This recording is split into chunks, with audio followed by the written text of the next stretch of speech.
Here. It's good to see you. Thank you for taking a minute out for the show. Thank you. Can you hear me? Yeah, I can hear you just Okay, fine. Yeah, great. yeah. It's great to meet you. Where are you located?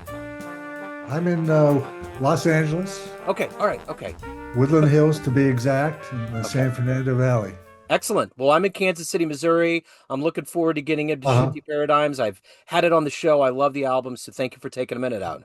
Oh, great. Do So you have you been playing all the cuts, or I'm always curious as to what listeners are enjoying.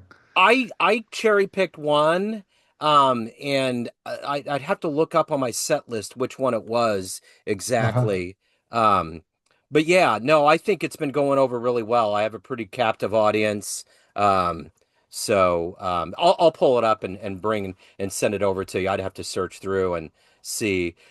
Being a jazz radio guy, you get thousands and thousands of names, and I don't want to botch it, so I'll get the right one over to you. But it's gone over pretty well for sure. Well, thank you. Yeah, I understand that you all get many CDs each month. Yeah, which is So good. It's a great thing. yes, yeah, it's Yeah, a lot of music out there, a lot of different voices, and that's sort of why I called it Shifty Paradigms. I yeah, was, things are always changing, and you take in these new influences, um, and so that's exciting. absolutely. Yeah, and I guess that's kind of the name of the game of what we're going through. Okay, actually, I put on my 944th show on January 28th this year. It was Bye Bye Blues I played. Okay, Yeah, so that was the one. It was towards thank the you, end of the show, but I remember profiling you and getting a good shout out. So yeah, it's been thank you. well received. And with that being said, with Shifty Paradigms, we're living through some crazy times here. Oh You've God. talked about shifting around. What was kind of the vision for this album? Well, yeah, I wish I could say there was one big master plan, Yeah, but I'm at that stage of my career where there have been so many influences, and you're trying to figure out where are you going, where are you taking this band, because we've been together for 15 years, and it's the same personnel for the most part, and so I tried various things. I don't think there's one master theme other than the fact that, things are things are always changing, and I'm trying to adapt. I think you could hear on the album, I've always said that I grew up listening to, well, Duke Ellington, of course, and the Basie thread, but also really a big influence is Bill Holman and Thad Jones. And so I think there's always that undercurrent um, in my music. But, I'm trying to push the sound of what a big band can do. So there are a couple of pieces on the album that are a little bit more uh, just trying to get different colors, maybe more orchestral as far as form. Form is always something that appeals to me. I don't, the thing about Bye Bye Blues, it's a fairly straight ahead piece, although I try to do some twists in there because it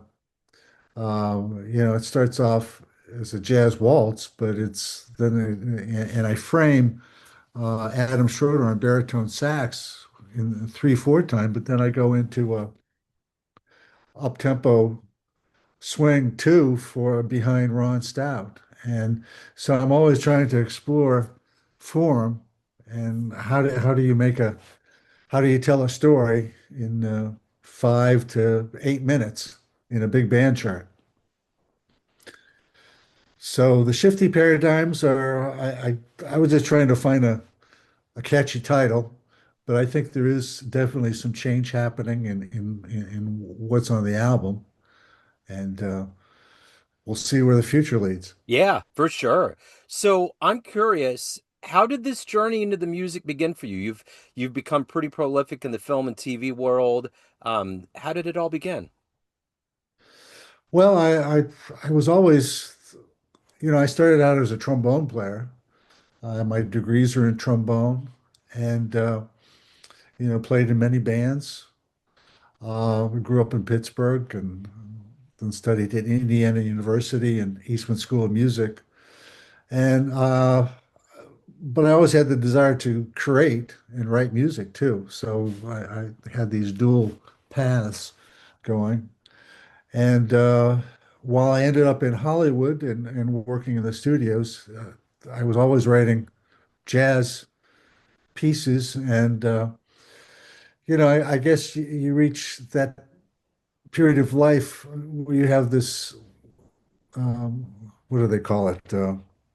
I wouldn't say it was a crisis, a midlife crisis, but you say, well, I think maybe this is what I wanted to do a long time ago. Maybe I should get back and try some charts. And I started to write again, and I have was working with a lot of great talent in the studios. We became friends, and I just said, I've been writing some charts. Can we read them?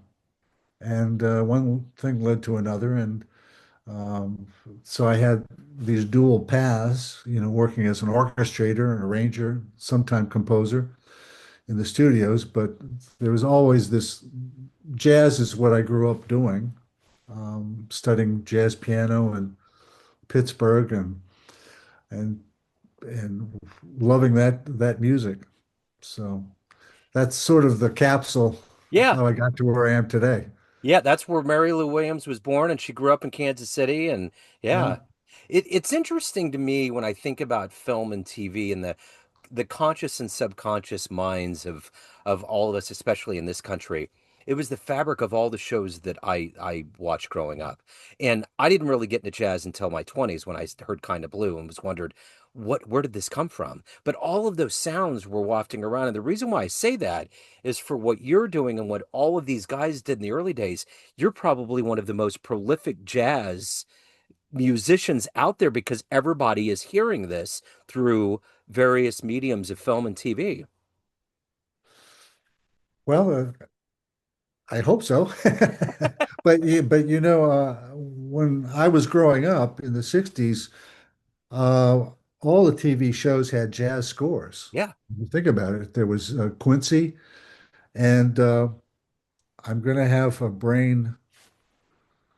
Oh, who was my favorite? Well, there was Pat Williams, of course, all those wonderful scores for uh, detective shows, but Oh also yeah. Mary Tyler Moore and Bob Newhart. Uh-huh. These were all jazz tin shows. So why wouldn't a young kid think about going to Hollywood? Yeah. Yeah. But of course, music does change behind TV shows. So that was sort of a golden age when a lot of different arrangers uh, were doing film scores. Well, Earl Hagen did all these composers and arrangers grew up in the big band era, and Henry Mancini, Hmm. Yep. another jazz tinge TV show. So growing up and listening to that sort of inspired me to move to Hollywood. What was the first live jazz show you saw that blew you away? Or one of the early ones that made a deep Oh gosh. impression? Well, I love the streets of San Francisco, Yeah. and Ironside. Ironside was Quincy Jones. I think Streets of San Francisco was Pat Williams. Yeah. And then, oh gosh, one of my main influences. I'm having a brain. I'd have to go over to my record collection. Uh, there was another big name too, and Neil Hefti, Yeah. of course. Yep.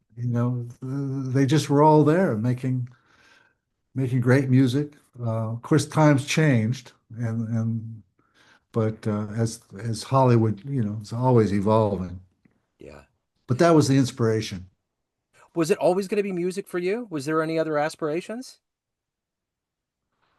I suppose I wanted to be a writer, Yeah. but that goes along with wanting to be a composer. And I Yeah. just found that I like to write stories, but that's what I do in music. And it's each piece is some kind of a story, at Yeah. least from that gets me going. Whether or not it reaches the listener in the same fashion is always something that that intrigues me, but I think the fact that you're thinking of drama does help one compose a piece, and hopefully it moves a listener. Yeah, for sure. So the one thing about, especially with jazz, is that it's an always evolving, growing art form. What is it that motivates you to stay in this world of jazz, to love it, to compose and to make this music? What do you love the best about doing this every day?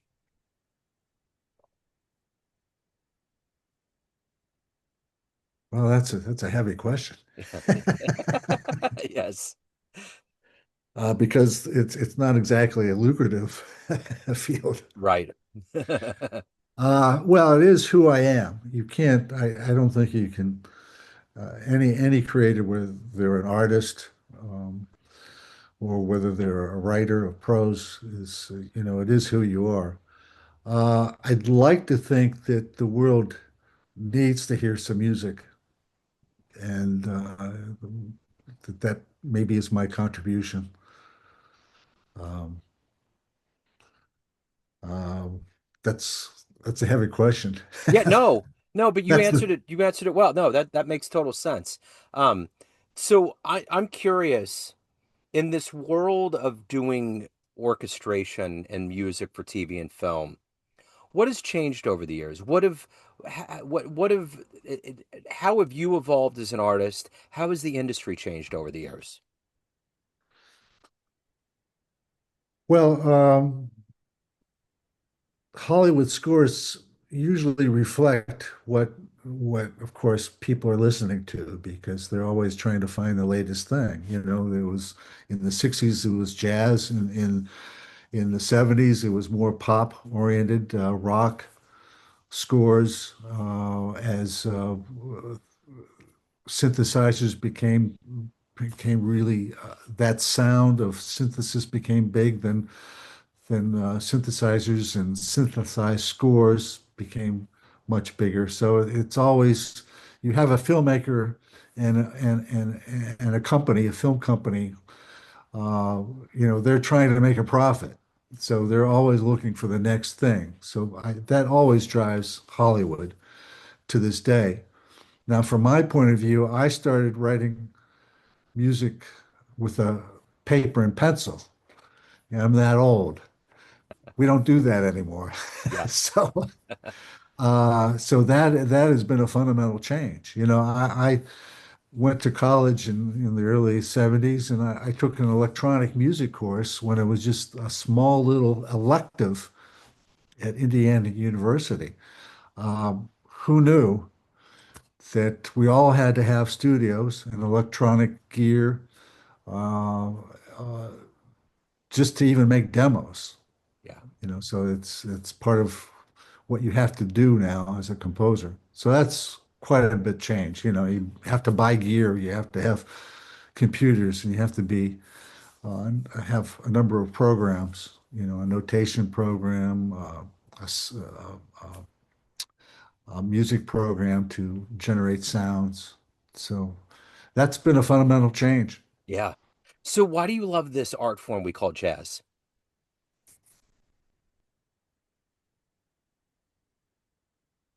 Well, I think that going back to when I was in middle school and high school, playing in a jazz band always made me happy.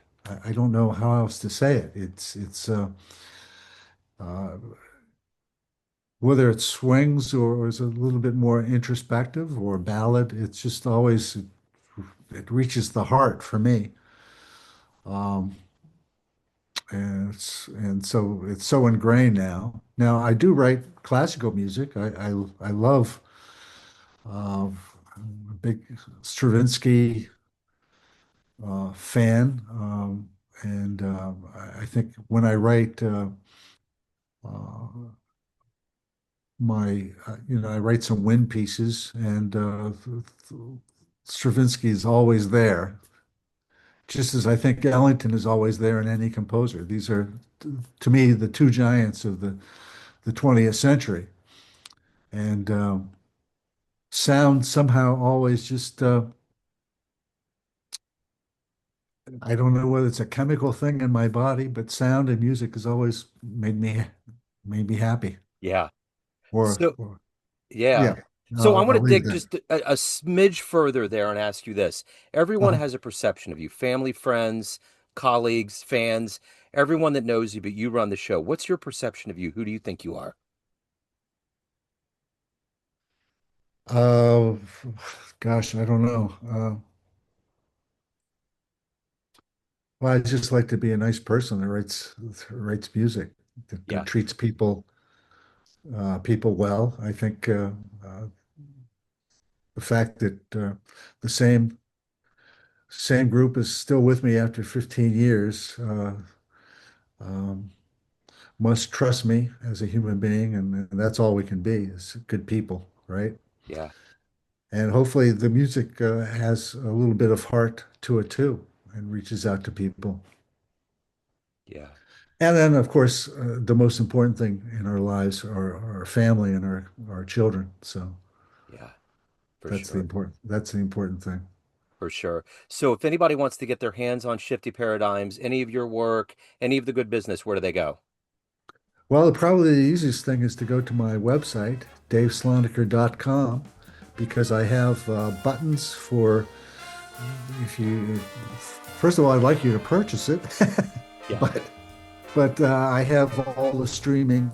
It's on Tidal, Spotify, YouTube, Amazon Music. I think it's put out by Origin Records, Yeah. and there's a link to them. I'd like to support that company because Origin really comes out with a lot of CDs, new artists, and really is a wonderful company. And you could find my three CDs through them or Bandcamp. They're available on Bandcamp. So I think they're covered by everybody, Yeah. For sure. hopefully. Yeah. Oh, yeah, they are. I will put all these links in the show notes. Dave, it's great to catch up with you. Thank you for talking about the album, your life and music. I really appreciate it. I'm looking forward to getting it on the show. Thank you, Joe. You bet. Thank you so much. Yeah, you bet. And before Neon Jazz.